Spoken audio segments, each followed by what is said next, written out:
Olá pessoal, espero que todos vocês estejam bem.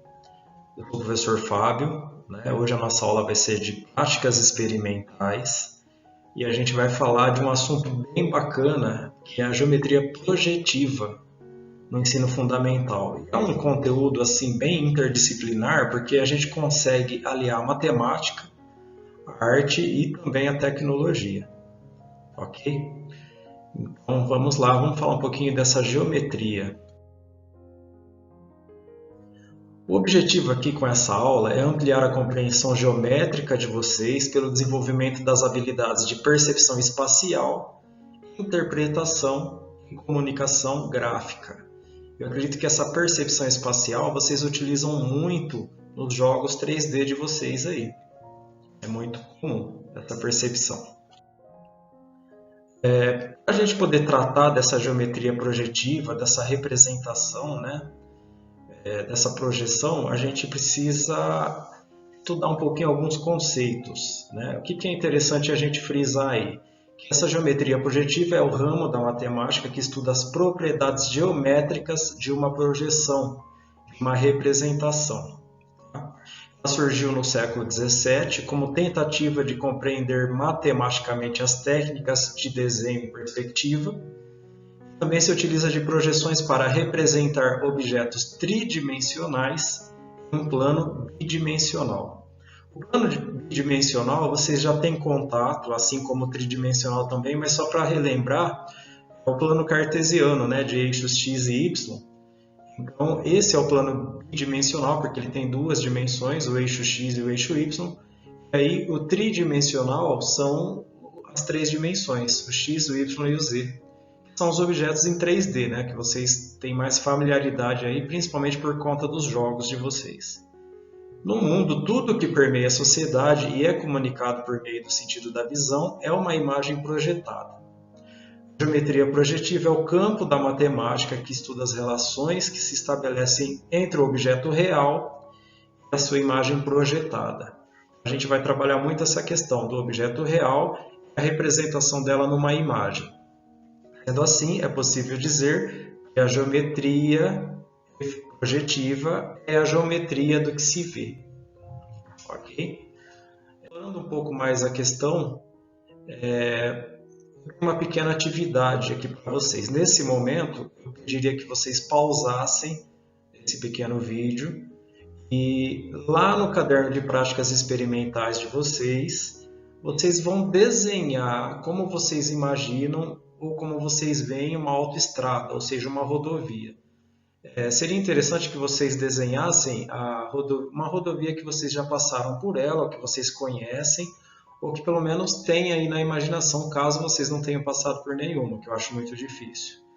Nesse momento eu gostaria que vocês pausassem o vídeo e desenhassem aí como vocês imaginam uma rodovia. Ok? Então vamos lá.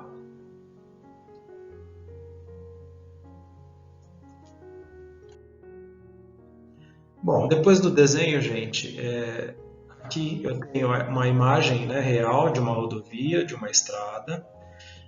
E aqui eu tenho possíveis desenhos aí. Espero que vocês tenham feito desenhos bacanas aí. Eu acredito que sim, porque a gente conhece o potencial de vocês. E nesses desenhos a gente precisa explorar alguns conceitos. Tá? O primeiro conceito é o conceito de reta. Então, vamos definir o que é a reta. A reta é a figura geométrica constituída por uma linha que estabelece a menor distância entre duas posições. Então, entre duas posições, entre dois objetos, né? A reta é a menor distância que a gente consegue estabelecer ali. Ok? Características da reta que são importantes a gente frisar. A reta só possui uma dimensão que é o comprimento. A reta ela é ilimitada, ou seja, ela não tem nem início e nem fim. Outro conceito importante também para essa geometria que nós vamos estudar agora é o ponto. Vamos definir o ponto. É uma figura geométrica formada pelo encontro de duas retas. Ou seja, eu tenho duas retas, o ponto onde elas se cruzam, o momento onde elas se cruzam, a gente chama de ponto. E a característica do ponto é que ele não tem dimensão. tá? Ele tem um conceito bem seco assim, o ponto é apenas um ponto. Não tem altura, não tem largura, não tem profundidade. Outro conceito importante para a gente falar também são retas paralelas, né? Quando eu sei que são duas retas paralelas? Quando elas possuem a mesma inclinação e quando elas mantêm a mesma distância entre elas do início ao fim, ou seja, elas não possuem ponto em comum, elas nunca vão cruzar formando um ponto. Diferente das retas concorrentes, né, que as retas concorrentes sim, elas vão se cruzar em algum momento e ali elas vão formar um ponto, ok? Para essa geometria projetiva que nós vamos trabalhar hoje, nós vamos trabalhar muito com perspectiva, tá? Com projeção. E vai ser bacana que vocês serão convidados a fazerem atividades de desenho e ao final uma atividade bacana que eu vou deixar para falar só ao final mesmo dessa apresentação. O ponto de fuga é um outro conceito importante. Vocês podem ver que aqui, olha, nós temos um desenho, uma projeção em perspectiva, ok? E partiu tudo de um ponto de fuga, que dá o ângulo, que dá a inclinação, que dá essa representação, que é esse pontinho vermelho aqui, olha. A gente parte de um ponto de fuga, né, que dá início aí à minha projeção, e aí a gente, a partir dele, traça linhas de fuga, né, que são essas retas aqui, para respeitar a projeção, as inclinações, os ângulos, e trazer aqui uma certa proporcionalidade no desenho, né, ao ponto em que eu estou aqui posicionado, certo? Então, ponto de fuga é a referência no horizonte para fazer as linhas em um desenho e construir uma perspectiva, né? Então tem que ter uma coerência ali nas linhas que eu traço partindo desse ponto de fuga, para a gente poder fazer essa projeção aqui. Tá? E o que é uma perspectiva? Porque nós temos aqui uma imagem em perspectiva. Essa palavra perspectiva ela tem origem no latim, né, que significa ver através de. Trata-se da representação bidimensional, ou seja, de duas dimensões. Aqui a gente tem uma representação em eixos x e y, né? Só que trata-se de algo tridimensional, né? O objetivo aqui era transformar objetos ou uma paisagem em 3 dimensões em um desenho, em uma projeção de 2 dimensões. Ou seja, ajuda o observador a enxergar aquela imagem no papel como se fosse um objeto real, né? Permitindo enxergar a altura, a profundidade e largura dos elementos. Bom, pessoal, dando continuidade aqui então, a perspectiva que nós vamos utilizar na próxima atividade é uma perspectiva de cônica centralizada. Eu até coloquei um cone aqui, a imagem de um cone aqui embaixo, para vocês terem uma ideia. E a visão que ela nos traz dessa perspectiva, dessa projeção, ela tem um formato de um cone, né? Ela está maior aqui e ela vai afunilando até o ponto de fuga, que fica lá atrás. Às vezes no centro do quadro ou não necessariamente no centro, tá? Mas tem um ponto de fuga ali e a nossa visão de onde nós estamos posicionados vai afunilando até esse ponto de fuga. Então, a perspectiva a ser utilizada é a de cônica centralizada. Uma técnica para obter esse tipo de perspectiva consiste em desenhar um retângulo e suas diagonais. Vocês podem perceber desde o primeiro retângulo que eu trouxe para cá, para as imagens, né? Foi traçadas as diagonais desse retângulo e onde elas cruzaram ali formou o ponto de fuga, né? Então, o ponto de encontro das diagonais é o ponto de fuga. A partir desse ponto de fuga, a gente também estabelece aquelas linhas de fuga, né? Que são aquelas linhas que a gente conversou, que dá ali coerência, que dá ali o ângulo da projeção, que deixa o desenho em perspectiva de uma forma bem bacana, bem organizada. Então, desenho a parte do desenho desse retângulo, parte desse ponto de fuga que a gente obtém através das diagonais, traça as linhas de fuga. A partir daí a gente começa a projetar ali, a desenhar um cômodo. Ali no caso a gente tem o desenho de uma sala, né? Em perspectiva cônica que a gente fala, né? O ponto de fuga está bem lá atrás, quase no centro da TV. E por fim, né, a gente tem esse desenho, essa representação em perspectiva colorida, que é bem bacana.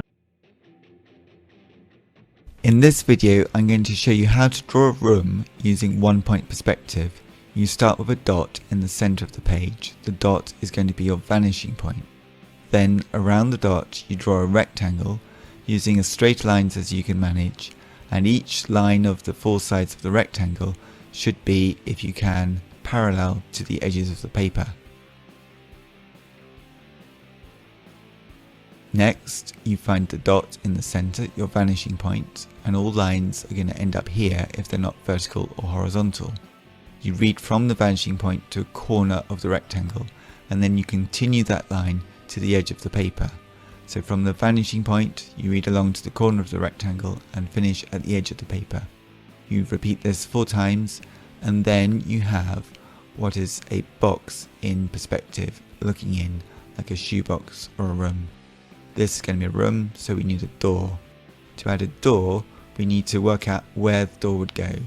It needs to go slightly above the center of the back wall, and the line at the top of the door needs to be parallel to the top rectangle that you started with.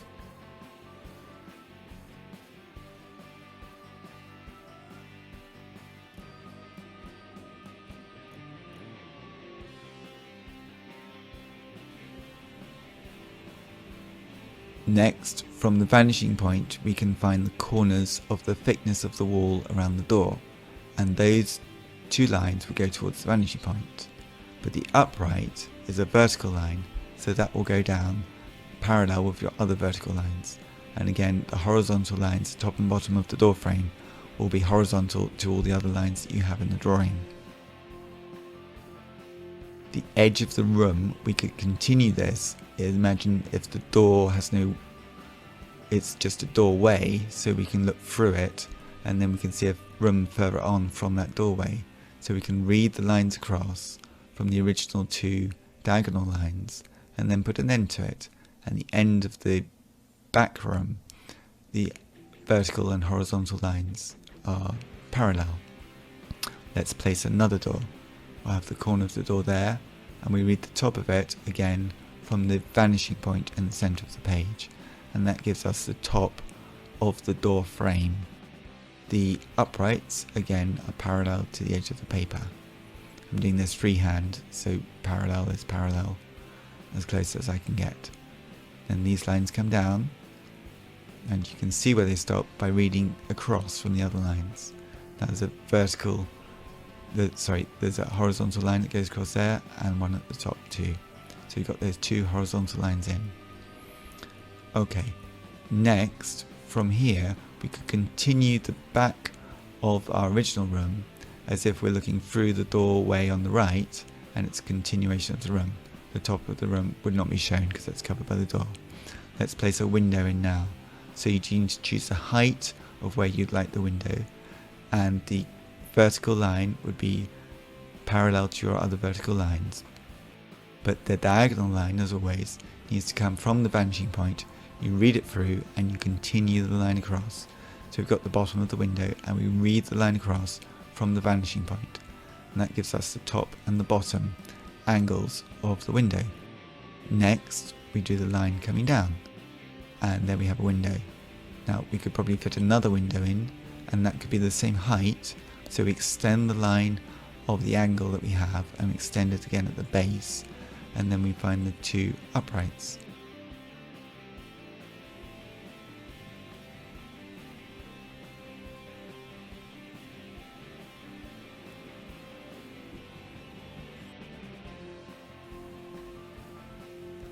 And next, the window frame will actually have a thickness. We're just keeping a nice simple drawing here.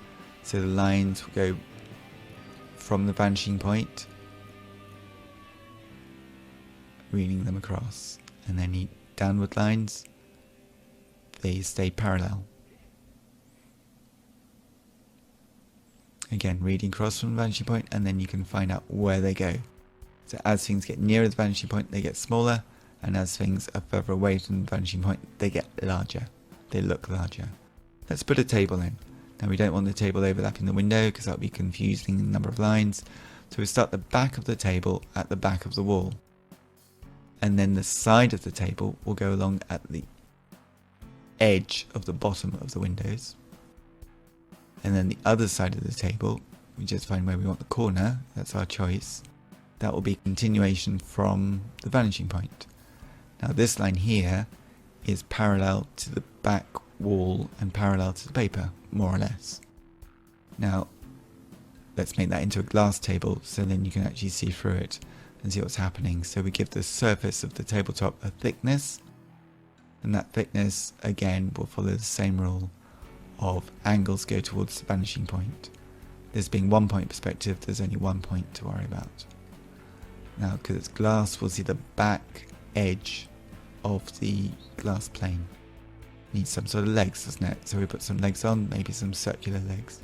So we put 4 ellipses, 1 in each corner at the bottom of the surface, and then we can extend those legs down at the width, and wherever you stop the first one, where you think that will fit into your drawing, then you need to read across from that where the next one will go.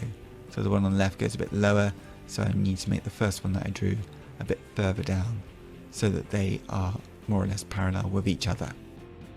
Then we need to find out where the back legs of the glass table go. So again, reading from the vanishing point to the front leg, and where it touches where the back leg would be, that's the base of the back leg. So we can plop those in again. And these will be slightly narrower, slightly smaller than the legs at the front, because it's in perspective. And we've got to remember that things get smaller as they are further away. At least they look like they get smaller when they're further away.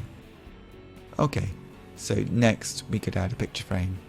Let's do that. Use the dots of the vanishing point as one of the corners of the rectangle of the picture frame. Simple little picture frame. Pop that in. If we keep the details quite small, then it'll make the room look a bit bigger. We could put another picture frame in here. So again, these are all parallel with the back wall, just different rectangles or squares, and they'll make the wall look flatter because it's now got a couple of things on it. 2 pictures.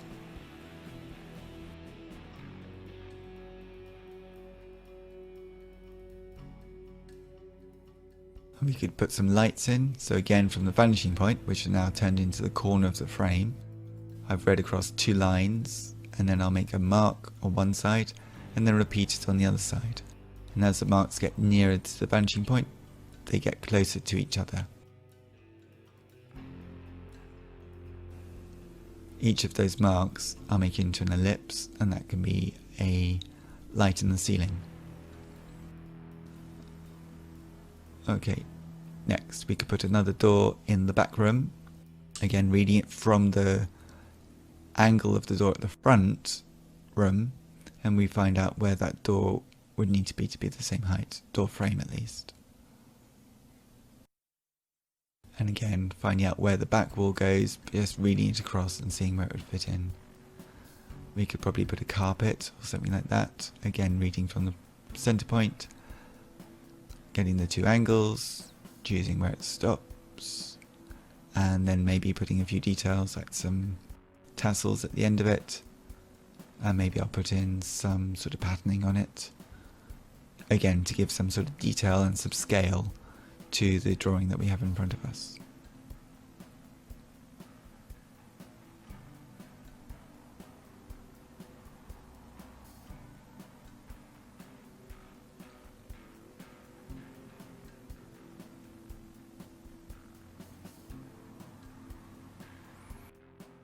On the wall on the right, I think I'll put another little frame. So again, just to make unity to the image, I'll read across the height of the frame on the back wall of the original room and just put it in on the right. So it looks like you're looking through a doorway to another room. Some floorboards on the floor, again working from the center point, the vanishing point, and we can read those lines off. And the lines at the back wall should be evenly spaced, and then they sort of fan out as they come towards you because they're coming from the vanishing point, reading them across. So I'm not joining up from the vanishing point because it will look like cobweb in the middle, but I'm just sort of visually following it through. So by the time it's in the center, it should be more or less straight, and then it's going to start fanning out the other way. So by the time it gets to the side of the left-hand wall, it will be the same angle. So the floorboards go from the right to the left in a sort of fan-like shape. And because it's a glass table, I can draw the floorboards underneath it, going through.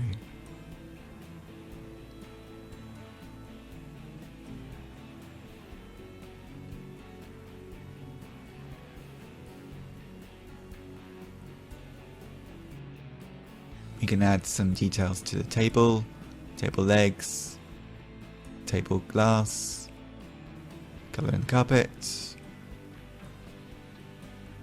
make the black lines solid, make the outline solid with black pen, put the floorboards in, do a view through the window, colour in some of the windows and pictures. I don't want to overdo it, that's probably enough.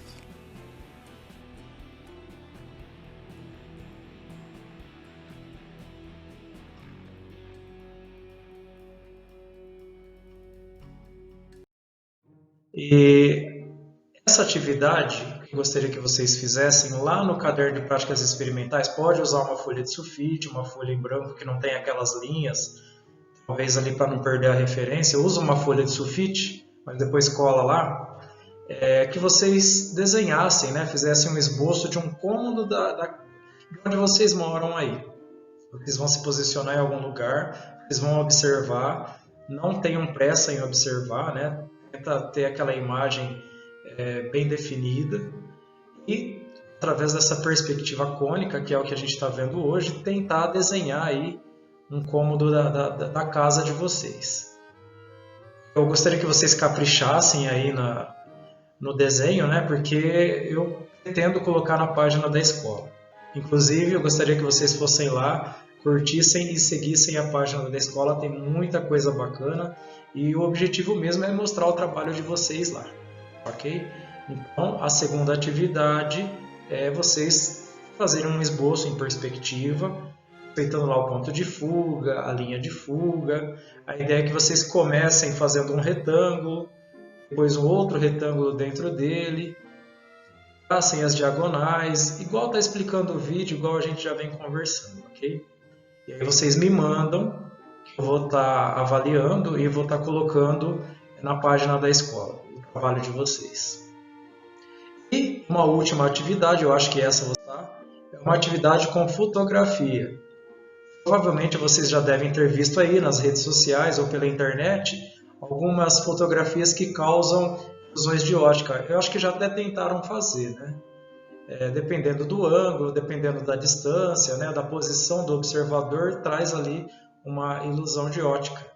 Então, a última atividade é vocês, se possível, né, tirem aí uma foto em perspectiva, criando uma ilusão de ótica. A gente consegue observar aqui nessa de baixo uma mão que dá a impressão que está segurando uma menina dentro de um caminhãozinho, mas na verdade é a posição e a distância que causou essa perspectiva, né? Se a gente olhar ali na imagem à direita, logo acima do quadro em que eu apareço aqui, tem um quadro de um tubarão desenhado na parede, e aí o rapaz foi lá e colocou a cabeça, dando a impressão de que o tubarão ia comer a cabeça dele, mas é uma ilusão de ótica também, que é uma imagem em perspectiva. A gente tem novamente ao lado ali, né, do lado esquerdo, logo do lado do tubarão, uma outra imagem em que provavelmente o homem está mais perto do observador e a mulher que está ali sentada está bem mais distante, encostada na parede. E só que essa distância e esse ângulo do observador causou ali essa perspectiva, essa ilusão de ótica. Então eu gostaria que vocês usassem a criatividade de vocês e produzissem aí uma foto ou mais com essa ideia de perspectiva. Pode abusar à vontade da imaginação de vocês. Ok, gente? Então, são essas 3 atividades que estão aqui nessa apresentação. A primeira é o desenho de uma rodovia. A segunda atividade é o desenho de um cômodo aí da casa de vocês, já em perspectiva, né, usando o ponto de fuga, as linhas de fuga, e trazendo a perspectiva, trazendo um desenho ali tridimensional, que a gente consiga enxergar ali como seria em 3D ali o cômodo que vocês querem desenhar. E essa última atividade, essa foto, também traz aí uma ilusão de ótica, é uma imagem em perspectiva, que vocês podem usar a imaginação da forma que quiserem. E assim que vocês terminarem, por favor, me enviem, que eu vou estar postando lá na página da escola. Obrigado e até a próxima.